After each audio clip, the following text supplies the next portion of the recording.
আল্লাহ রাব্বুল আলামিন সেদিন বলবেন, আমি কি তোমাদেরকে দীর্ঘ সময় দান করি নাই, জীবন দান করি নাই, যে সময় তোমরা উপদেশ গ্রহণ করতে চাইলে করতে পারতে।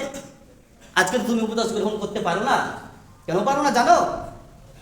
আজকে তুমি দুনিয়াকে প্রাধান্য দিয়েছো, আখিরাতের উপরে দুনিয়াকে প্রাধান্য দিয়েছো। দুনিয়াকে প্রাধান্য দেওয়ার কারণে আজকে পশু পাখি যেভাবে চলে, কুকুর শিয়াল যেভাবে চলাফেরা করে, যেভাবে খাই দেয়, হালাল হারামে তোয়াক্কা করে না, বিবেচনা করে না, বিবেককে বুঝে না, আজকে তুমি পশু প্রাণীর মতো আছে জীবনযাপন করছো। আজকে এই কারণটা হলো এটাই যে আমরা আখিরাতের উপরে দুনিয়াকে প্রাধান্য দিয়েছি, আর আখিরাতের জীবনকে আমরা বিশ্বাসই করি না। যাই হোক, আল্লাহ নবী সাল্লাল্লাহু আলাইহি ওয়াসাল্লাম বলছেন, আল্লাহ নবী সাল্লাল্লাহু আলাইহি ওয়াসাল্লামের জামাতা আলী রাদিয়াল্লাহু তাআলা আনহু বলছেন, আলী রাদিয়াল্লাহু তাআলা আনহু বলছেন, দুনিয়া তোমাকে পৃষ্ঠ প্রদর্শন করে চলে যাচ্ছে, দুনিয়া তোমাকে পৃষ্ঠ প্রদর্শন করে চলে যাচ্ছে, আখিরাত তোমার দিকে ধেয়ে আসছে, এগিয়ে আসছে। দুনিয়া তোমাকে পৃষ্ঠ প্রদর্শন করে চলে যাচ্ছে আর আখিরাত তোমার দিকে এগিয়ে আসছে। শুনো, আলী রাদিয়াল্লাহু তাআলা আনহু বলছেন, ওয়ালিকুল্লি ওয়াহিদাতিন মিনহুমা বানুন, প্রত্যেকেরই সন্তান রয়েছে, আখিরাতেরও সন্তান রয়েছে, দুনিয়ারও সন্তান রয়েছে। তবে তোমরা দুনিয়ার সন্তান হও না, আখিরাতের সন্তান হও। কেন জানো কি? আলী রাদিয়াল্লাহু তাআলা বলছেন, ফাকুনু মিন আবনাইল আখিরাত, তোমরা আখিরাতের সন্তানাদি হও। কেননা ওয়ালা তাকুনু মিন আবনাইদ দুনিয়া, দুনিয়ার তোমরা সন্তানাদি হও না।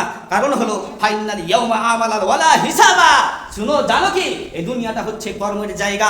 এই দুনিয়াতে যে যায় কিছু করে কেউ হিসাবে নেওয়ার নাই। আজকে কোটি কোটি টাকা আজকে জনগণের মেরে দিয়ে, আজকে রাস্তার মেরে দিয়ে, যে কোনো বাজেটের টাকা মেরে দিয়ে, আজকে মনে করেন বিশাল অট্টালিকা তৈরি করার কথা ছিল, যেখানে ভার্সিটি তৈরি করার কথা ছিল, অথবা হত দরিদ্র মানুষদের টাকাগুলো মেরে দিয়ে আজকে নিজেরা বিলাসবহুল গাড়ি বাড়ি আজকে করছে, কেউ হিসাবে নেওয়ার নাই।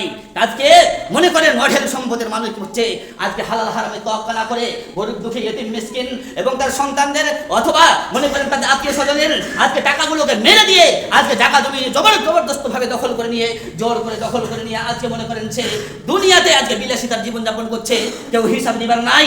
কিন্তু পরকালটা হলো এমন জায়গা যেখানে কোনো কাজ নাই, হিসাব শুধু হবে। আলী রাদিয়াল্লাহু তাআলা বলছেন যে ফাইনাল ইয়াউমা আমালু ওয়ালা হিসাব, যে পরকালটা হচ্ছে এমন, দুনিয়াটা হচ্ছে এমন যে যেখানে আমল করা যায় কিন্তু এই আমলের কোনো হিসাব হয় না।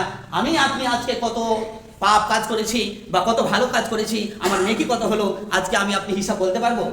এই হিসাব কি আমাকে আপনাকে দেওয়া হবে? কেউ দিবে?